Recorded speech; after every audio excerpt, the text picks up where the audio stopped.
السلام علیکم دوستو، میں ہوں ابو عمر اور آپ دیکھ رہے ہیں ہدہد چینل۔ دوستو، ویڈیو کی طرف جانے سے پہلے نئے آنے والے ساتھیوں سے درخواست ہوگی کہ وہ میرے یوٹیوب اور فیس بک چینل کو سبسکرائب کریں، بیل آئیکن کو دبا کر آل کو پریس کریں تاکہ ہر نئی آنے والی ویڈیو آپ تک بآسانی پہنچ سکے۔ تو دوستو، اب چلتے ہیں ویڈیو کی جانب۔ آج میں آپ سے 3 باتیں شیئر کروں گا۔ نمبر 1، ہمارے ملک کی سیاسی صورتحال۔ نمبر 2، سیاست کے بارے میں ہمارے عوام کے خیالات۔ نمبر 3، سیاست عوام الناس کے ذہن میں گناہ کبیرہ۔ نمبر 1، ہمارے ملک کی سیاسی صورتحال ہمیشہ کمزور رہی ہے۔ بڑے بڑے باوقار عہدوں پر مفاد پرست اور دشمن فیصلہ کرنے والے قابض رہے ہیں، اور ان دوروں کے اندر گھٹن والی کیفیت رہی ہے۔ اور اگر غلطی سے بھی کوئی 2-2.5 سال کے لیے عوام دوست فیصلہ کرنے والا اس عہدے پر فائز ہوا ہے تو کسی نہ کسی طریقے سے اس کو اس عہدے سے ہٹایا گیا ہے۔ نمبر 2، سیاست کے بارے میں ہماری عوام کے خیالات۔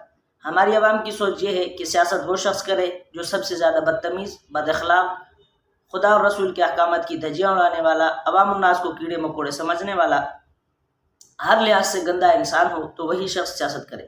لیکن پھر ہم اسی شخص سے اپنے ملک و ملت اور دین و دنیا کے احکامات اور فیصلوں کی توقع رکھیں کہ وہ ہمارے لیے کوئی اچھا فیصلہ کرے گا، یا ہمارے عقل کے اندھے ہونے کی علامت ہے، عقل سلیم ہونے کی علامت نہیں ہے۔ نمبر 3، سیاست کے بارے میں عوام الناس کے اندر سیاست گناہ کبیرہ۔ ہماری نظر میں سیاست گناہ کبیرہ۔ اور پھر اگر کوئی اچھا انسان، خدا اور رسول سے ڈرنے والا، عوام الناس کے حقوق کو سمجھنے والا اور جرأت کر کے سیاست کے میدان میں کود پڑتا ہے تو پھر ہم اس کو تانا دینا شروع کر دیتے ہیں کہ تجھ کو کس کی بد دعا لگ گئی جو تو سیاست میں چلا گیا۔ اور بالخصوص اگر علماء سیاست کے اندر چلے جاتے ہیں تو ہم کہتے ہیں کہ آپ کا کام کیا ہے؟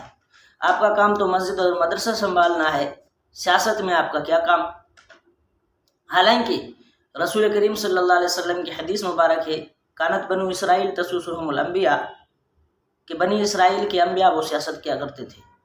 اور رسول اللہ صلی اللہ علیہ وسلم کے جلیل القدر اصحاب میں سے حضرت معاویہ رضی اللہ تعالیٰ عنہ وہ سیاستدان کے نام سے مشہور ہے۔ تو خدا را ہم اپنے ملک کی صورتحال کو سمجھنے کی کوشش کریں اور سیاست کو سمجھنے کی کوشش کریں۔ جس طرح باقی اچھے کاموں کے لیے اچھے لوگوں کا چناؤ ضروری ہوتا ہے، اسی طرح سیاست کے لیے سیاست کے اندر اچھے سیاستدانوں کا چناؤ ضروری ہے۔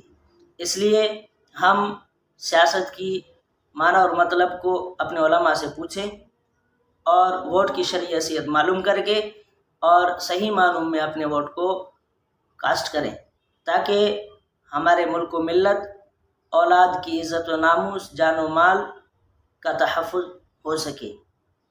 میں آخری بات پر اپنی بات ختم کرنا چاہوں گا، شاید کہ اتر جائے تیرے دل میں میری بات۔ السلام علیکم۔